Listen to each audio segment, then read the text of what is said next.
ये जो चार वर्ण थे ब्राह्मण क्षत्रिय वैश्य और शूद्र, जी, और एक वर्ग था अछूत। जी। तो जो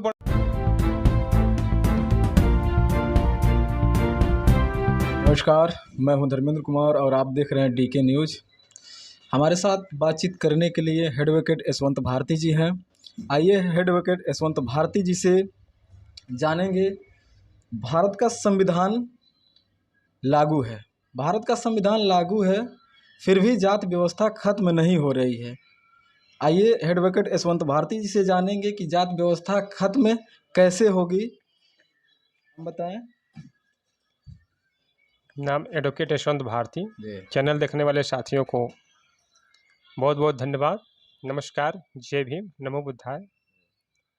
देखिए, भारत का संविधान लागू है जी, 26 जनवरी 1950 को। जी, भारत का संविधान लागू हुआ।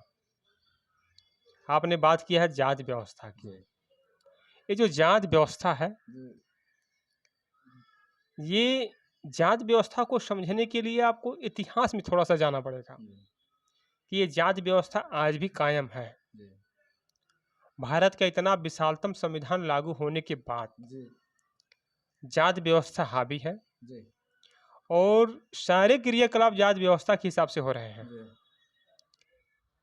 जबकि जाति व्यवस्था को खत्म होना चाहिए, जी, लेकिन जाति व्यवस्था खत्म नहीं हो रही है। जी। क्यों? देखिए, बात है कि जब भारत का संविधान बन रहा था, जी, तो भारत का संविधान बनाने के लिए जी, जो संविधान सभा बनाई गई, और उस संविधान सभा में 389 लोग गए, जिसमें कांग्रेस का पूर्ण बहुमत की सरकार बनी थी। जी, इसके पहले अगर हम देखते हैं, जी, तो संविधान जब लागू नहीं था, जी, उसके पहले जी, जो यहाँ की व्यवस्था चल रही थी, जी, मनु की व्यवस्था थी, मनु स्मृति थी।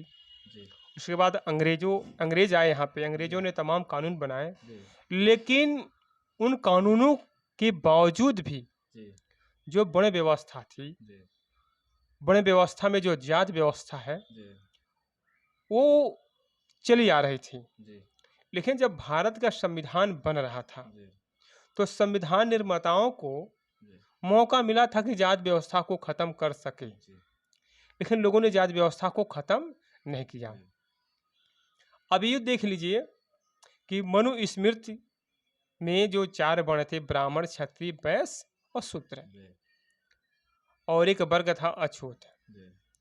तो जो वर्ण व्यवस्था से देखा जाए तो वर्ण व्यवस्था से बाहर था, चार ही वर्ण बनाए गए थे, जी, ब्राह्मण वही तो हम क्षत्रिय कह रहे वैश्य और हैं। शूद्र। जी, ठीक, अछूत तो बाहर था। जी, लेकिन जब भारत का संविधान बन रहा था, जी, ध्यान दीजिए, जब भारत का संविधान बन रहा था, जी, तो संविधान निर्माताओं ने क्या किया, जी, जिसे उसमें बनाया ब्राह्मण क्षत्रिय वैश्य शूद्र। जी, अछूत तो मनु बाहर था। जी, वही तो चार ही वर्ण थे ना। हाँ, अछूत का कहीं उसमें आता, अछूत तो ना। बाहर था। लेकिन जी, देखिए, जब भारत का संविधान बन रहा था, जी, तो ब्राह्मण क्षत्रिय वैश्य, जी, संविधान निर्माताओं ने जी, जो एक कैटेगरी बनाई, जी, जनरल कैटेगरी, जी, ब्राह्मण क्षत्रिय वैश्य को एक कैटेगरी बना दिया और कहा कि ये सब जनरल वर्ग के लोग हैं, जी, सामान्य वर्ग बना दिया। जी, बड़ी चालाकी से, जहाँ जात व्यवस्था को खत्म करना चाहिए, तो वहाँ जात व्यवस्था खत्म नहीं हो रही है, जी, जात व्यवस्था को और मजबूत बनाया जा रहा है। जी, जी, यानी मनु में जो बड़ी व्यवस्था थी, ब्राह्मण क्षत्रिय वैश्य, वहाँ 3 कैटेगरी थी, जी,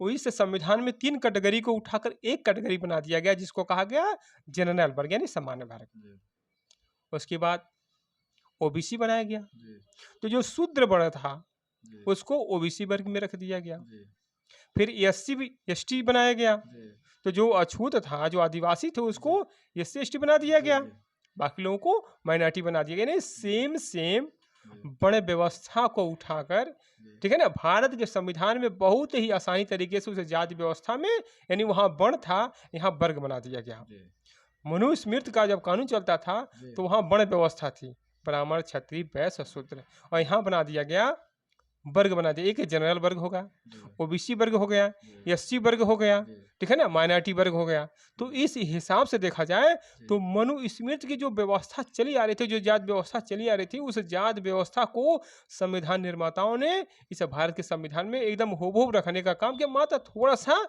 बदलाव कर दिया। जी, तो अब जात व्यवस्था जहाँ खत्म होनी चाहिए थी, वो जात व्यवस्था खत्म नहीं हो। और नहीं, अगर आप जिस जाति से बिलोंग करते हैं, जी, जिस जाति में आपकी पैदाइश है, जी, जो ये गवर्नमेंट है, जो सरकार है, जी, जो भी लड़का, जो भी स्टूडेंट, छात्र या छात्रा, जब भी कोई सरकारी फार्म भरता है या जब भी कोई फार्म निकलता है जी, या जब भी उसको कोई लाभ लेना होता है, जी, तो सबसे पहले उसको क्या मांगा जाता है? जात प्रमाण पत्र। जी, अब देखिएगा, मनुस्मृति के कानून में जात प्रमाण पत्र जैसी कोई व्यवस्था नहीं थी। जी, लेकिन जब भारत का संविधान बना, तो जी, आपसे मांगा जाता है कि जात प्रमाण पत्र। पत्र, जी, अगर आपसे जात प्रमाण पत्र अगर आप जात प्रमाण पत्र उपलब्ध नहीं कराते हैं, जी, तो निश्चित रूप से आपको नहीं माना जाएगा कि आप किस जात के हैं। तो यहाँ पे देखा जाए तो जातियाँ मजबूत हुई, जी, जी, कमज़ोर तो हुई नहीं। जी, क्यों? क्योंकि अब जब आप सरकारी गवर्नमेंट जारी कर रही है, जी, जात प्रमाण पत्र सरकारी गवर्नमेंट जारी कर रही है, जी, और इस हिसाब से जात व्यवस्था क्या हुआ? मजबूत। मजबूत हो रहा है, और जी, जब जात व्यवस्था मजबूत हो गई, जी, जबकि संविधान निर्माताओं को जात व्यवस्था को खत्म करने का कोई न कोई उपाय निकलना चाहिए था। लेकिन देखा जाए कि भारत का संविधान लागू होने के बावजूद आज जात व्यवस्था हावी है, और इस जात व्यवस्था के हिसाब से ही देखिए, दलित पिछड़ों या सी-एस-टी यानी जितने लोग हैं, जी, सबका शोषण होता है। जी, तो जात व्यवस्था तो खत्म होनी चाहिए, लेकिन जात व्यवस्था खत्म नहीं हुई। इस भारत के संविधान के माध्यम से देखा जाए तो जात व्यवस्था क्या हुई? मजबूत हो गई। बिना जात प्रमाण पत्र के आपको नहीं माना जाएगा कि जी, आप किस जात के हैं। जी। भारतीय संविधान में जाति व्यवस्था खत्म करने का कोई प्रावधान या कानून है?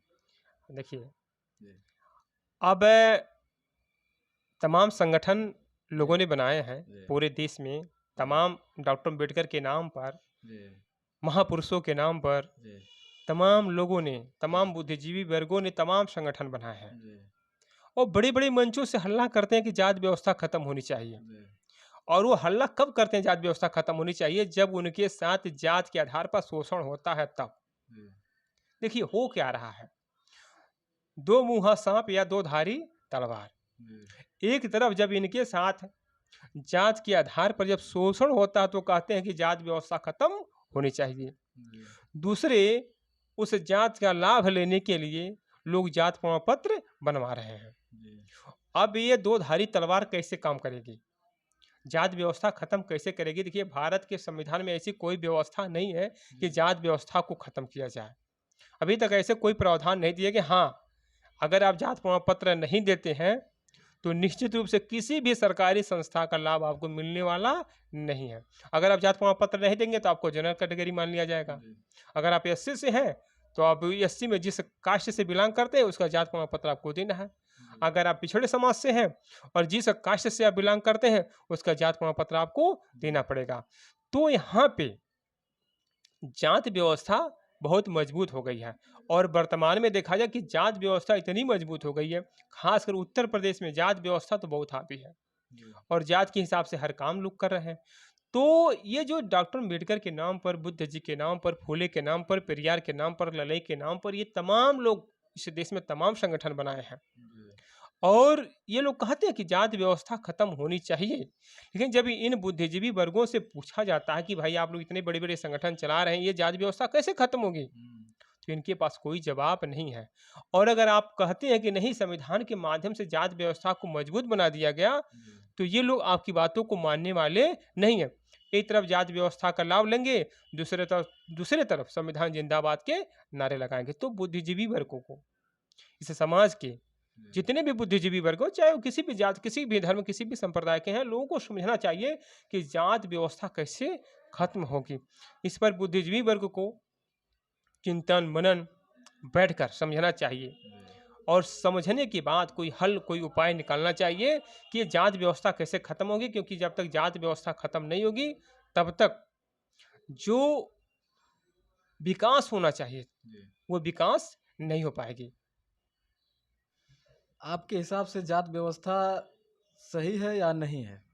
देखिए, जात व्यवस्था चूँकि भारत के संविधान में प्रावधान रख दिया गया है और जात व्यवस्था ये सदियों से चली आ रही है और जात के आधार पर तो शोषण हो ही रहा है। गरीब, शोषित, वंचित समाज की लोगों को जो मुख्य धारा में आना चाहिए था, वो मुख्य धारा में नहीं आ पाए। तो मेरे हिसाब से तो जो जात व्यवस्था, जब तक जात व्यवस्था खत्म नहीं होगी, तब तक गरीब, शोषित, वंचित समाज के लोगों के लिए जो विकास की मुख्य धारा में आना चाहिए, वो नहीं आ पाएंगे। उसका सबसे बड़ा रीजन क्या है? हर लोग अपने जात के आगे टाइटल लगा रहे हैं, तो उससे स्वाभाविक रूप से लोग पहचान में आ जाते हैं कि कौन किस जात का है। सपोज करिए कि किसी के पास कोई टाइटल नहीं लगेगा, कोई जात नहीं लिखेगा। अगर ये कानून पास हो जाए पार्लियामेंट से जात व्यवस्था खत्म करने के लिए कि अपने नाम के आगे कोई सरनेम नहीं लगाएगा, जैसे कोई भारती नहीं लगाएगा, कोई ब्राह्मण नहीं लिखेगा, कोई मौर्य नहीं लिखेगा, कोई यादव नहीं लिखेगा, कोई कुर्मी नहीं, इस तरह की व्यवस्था बन जाए कि कोई भी अपने नाम के आगे सरनेम नहीं लगाएगा। तो पहचान उसकी कैसे होगी? देखिए, जात व्यवस्था खत्म करने की बात है ना। जब आप सरनेम लगाते हैं तो सरनेम के हिसाब से लोग पकड़ लेते हैं कि आप कौन सी जात के हैं। और इस जात व्यवस्था को जब तक खत्म नहीं किया जाएगा, तब तक जो गरीब, शोषित, वंचित समाज के लोग हैं, उनको इस विकास की मुख्य धारा में नहीं लाया जा सकता है। क्योंकि जात व्यवस्था इतनी हावी है और जात व्यवस्था के हिसाब से इस उत्तर प्रदेश की जो राजनीति चमक रही है लोगों की, तो जब जात व्यवस्था के हिसाब से हर काम हो रहा है, तो जो बड़े बड़े लीडर्स हैं जिनका कारोबार सिर्फ लीडरशिप ही करना है, तो वो लोग नहीं चाहते कि जात व्यवस्था को खत्म किया जाए। और जब जात व्यवस्था खत्म नहीं होगी, तो जो उस समाज का जो सबसे निचला व्यक्ति है, जो सबसे नीचे पायदान पर खड़ा है, गरीब, शोषित, वंचित समाज के लोग, उनको विकास की मुख्य धारा में आप नहीं ला पाएंगे। क्योंकि जात का नारा देकर लोग वोट ले रहे हैं, जात के नाम पर लोग संगठन बना रहे हैं, जात के नाम पर लोग एक दूसरे का शोषण कर रहे हैं। तो ये जो तमाम चीजें जात के नाम पर चल रही हैं, तो जब तक ये जात व्यवस्था खत्म नहीं होगी, और जात व्यवस्था खत्म करने के लिए पार्लियामेंट से कानून पास करना पड़ेगा, लोकसभा, राज्यसभा से ये कानून पास करना पड़ेगा। और ये जात व्यवस्था एक नासुर बन गई है, पूरे देश में जात व्यवस्था नासुर बन गई है, और जात व्यवस्था को खत्म करना भी बहुत जरूरी है। और भारत के संविधान में जात व्यवस्था को मजबूत बना दिया गया।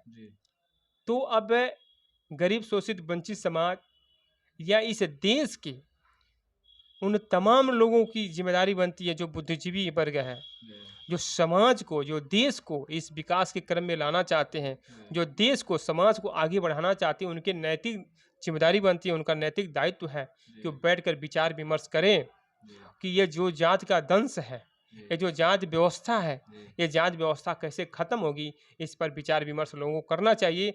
और जब तक जात व्यवस्था खत्म नहीं होगी, तब तक जो निचले पायदान के लोग हैं, जो गरीब, शोषित, वंचित समाज के लोग हैं, चाहे वो किसी भी जात, किसी भी धर्म, किसी भी संप्रदाय के लोग हैं, जो गरीब है, जो शोषित है, जो वंचित है, उसको विकास की मुख्य धारा में नहीं लाया जा सकता। तो जात व्यवस्था तो खत्म होनी चाहिए, ये मेरा मानना है। और जात व्यवस्था खत्म नहीं होती है तो जात के आधार पर शोषण होगा, जात के आधार पर हर काम हो रहा है, तो जात व्यवस्था खत्म होनी चाहिए।